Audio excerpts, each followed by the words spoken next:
Chapter 4 Cana of Galilee.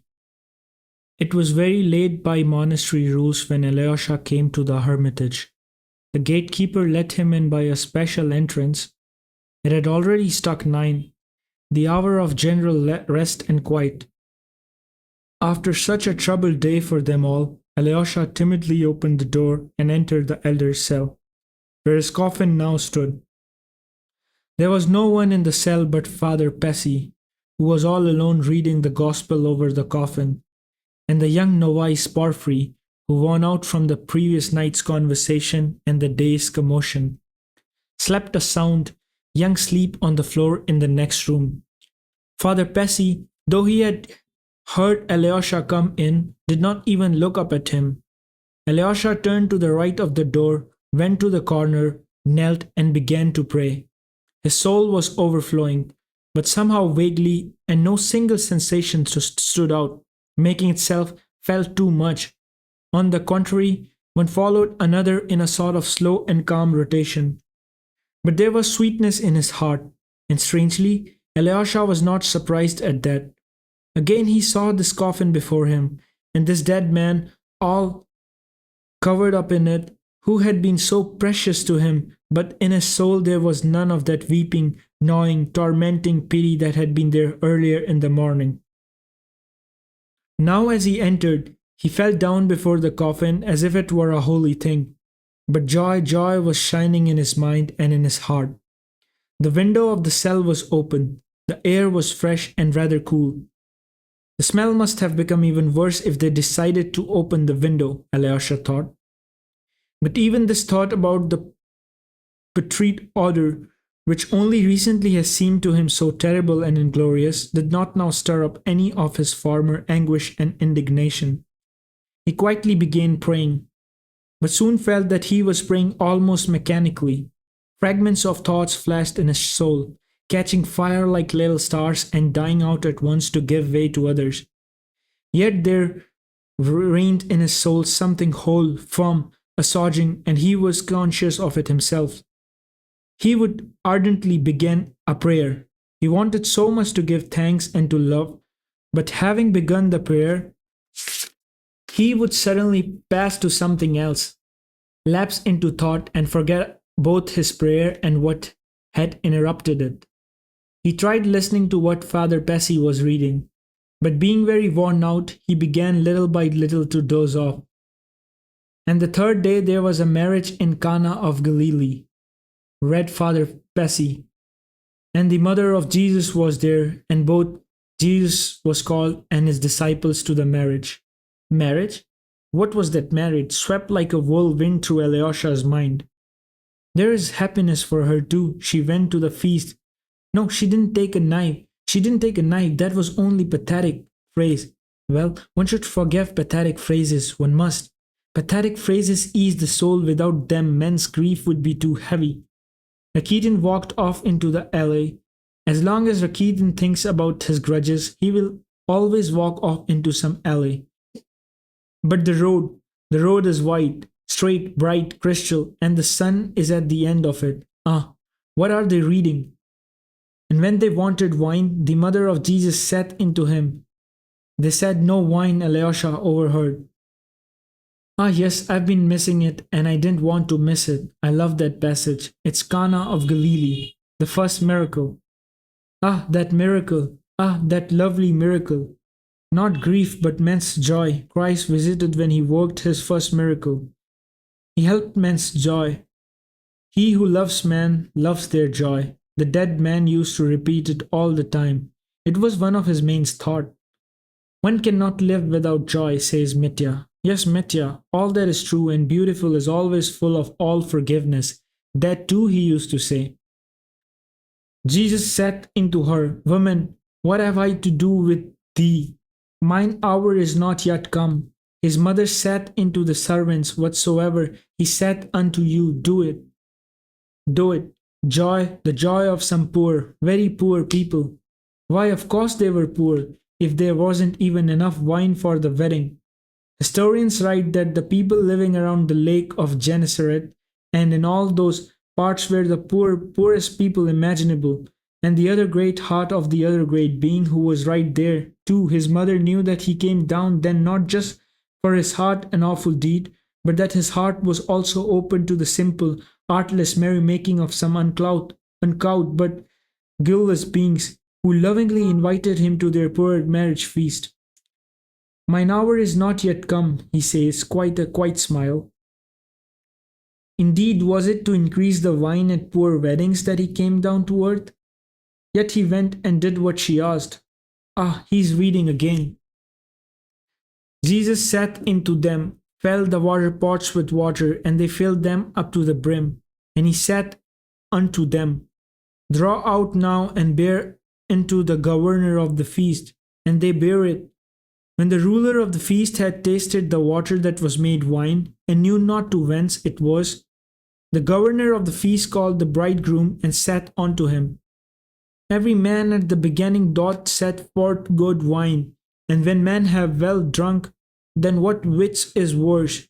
But thou hast kept the good wine until now. But what's this? What's this? Why are the walls of the room opening out? Ah, yes, this is the marriage, the wedding feast. Yes, of course. Here are the guests, here the newlyweds and the festive crowd, and where is the wise ruler of the feast? But who is this? Who? Again, the room is opening out. Who is getting up from the big table? What? Is he here too? Why is he in the coffin? But here too? He has gotten up. He's seen me. He's coming over. Lord! Yes, to him he came, the little wizened old man with fine wrinkles on his face, joyful and quietly laughing. Now there was no coffin any more, and he was wearing the same clothes as the day before when he sat with them and visitors gathered around him. His face was all uncovered and his eyes were radiant. Can it be that he too is at the banquet, that he too has been called to the marriage in Cana of Galilee?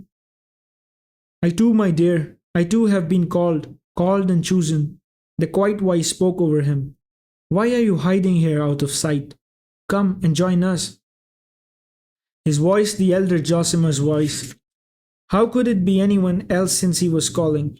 The elder raised Alyosha a little with his hand, and Alyosha got up from his knees.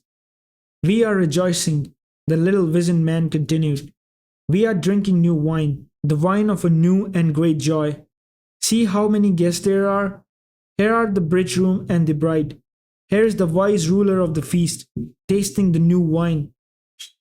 Why are you marveling at me? I gave a little onion, and so I am here. And there are many here who only gave an onion, only one little onion. What are our deeds?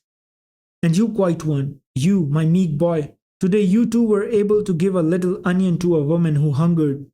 Begin, my dear, begin, my meek one, to do your work.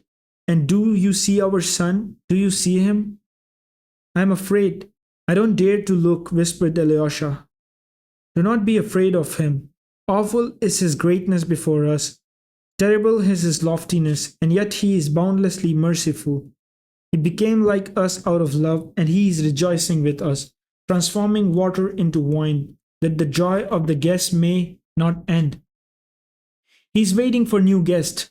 He is ceaselessly calling new guests now and unto ages of ages. See, they are bringing the new wine, the vessels are being brought in. Something burned in Alyosha's heart. Something suddenly filled him almost painfully. Tears of rapture nearly burst from his soul. He stretched out his hands, gave a short cry, and woke up. Again, the coffin, the open window, and the quite solemn distinct reading of the gospel. But Alyosha no longer listened to what was being read. Strangely, he had fallen asleep on his knees. But now he was standing, and suddenly, as if torn from his place, with 3 firm, quick steps, he went up to the coffin. He even brushed Father Pesci with his shoulder without noticing it. The latter raised his eyes from the book for a moment, but looked away again at once, realizing that something strange was happening with the boy. For about half a minute, Alyosha gazed in the coffin at the covered up, motionless dead man, stretched out with an icon on his chest and the cowl with an 8-pointed cross in his head. A moment ago he had heard his voice, and his voice was still sounding in his ear. He listened, waiting to hear more, but suddenly turned abruptly and walked out of the cell. He did not stop on the port, either, but went quickly down the steps. Filled with rapture, his soul yearned for freedom, space, vastness. Over him, the heavenly dome, full of quiet shining stars, hung boundlessly. From the zenith to the horizon, the still dim Milky Way stretched its double strand. Night, fresh and quiet, almost unstirring, enveloped the earth. The white towers and golden domes of the church gleamed to the sapphire sky. The luxuriant autumn flowers in the flower beds near the house had fallen asleep until morning. The silence of the earth seemed to merge with the silence of the heavens. The mystery of the earth touched the mystery of the stars. Alyosha stood gazing, and suddenly, as if he had been cut down, threw himself to the earth. He did not know why he was embracing it. He did not try to understand why he longed so irresistibly to kiss it, to kiss all of it, but he was kissing it, weeping, sobbing, and watering it with his tears, and he vowed ecstatically to love it unto ages of ages. Water the earth with the tears of your joy, and love those tears, rang in his soul. What was he weeping for? Oh, in his rapture he wept even for the stars that shone on him from the abyss, and he was not ashamed of his ecstasy. It was as if threads from all those innumerable worlds of God all came together in his soul, and it was trembling all over, touching other worlds. He wanted to forgive everyone and of everything, and to ask forgiveness, oh, not for himself, but for all and for everything, as others are asking for me, rang again in his soul. But with each moment he felt clearly and almost tangibly something as firm and immovable as this heavenly vault descend into his soul. Some sort of idea, as it were, the coming to regain in his mind. Now for the whole of his life and unto ages of ages, he fell to the earth a weak youth and rose up a fighter, steadfast for the rest of his life, and he knew it and felt it suddenly, in that very moment of his ecstasy. Never, never in all his life would Alyosha forget that moment. Someone visited my soul in that hour, he would say afterwards with firm belief in his word. 3 days later, he left the monastery, which was also in accordance with the words of his late elder, who had bidden him to sojourn in the world.